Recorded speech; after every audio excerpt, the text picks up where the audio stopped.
सारे दिखीले कोई अंतर नहीं कांग्रेस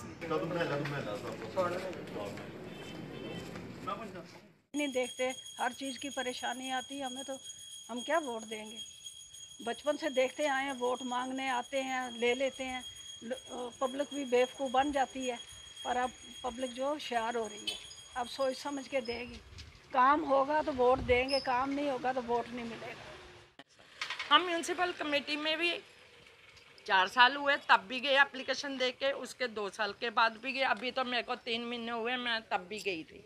लेकिन उन्होंने आके, दिलीप राणा जी हैं जेई, जो आके उन्होंने गली के इंस्ट्रूमेंट जो भी बनाया, उन्होंने बना के उधर दिया। तब भी हम गए उधर 2-3 लेडीज को साथ लेके। वो कभी कहते हैं उस ऑफिस में जाओ, तो कभी अब उन्होंने बोला डोगराल में आपकी फाइल।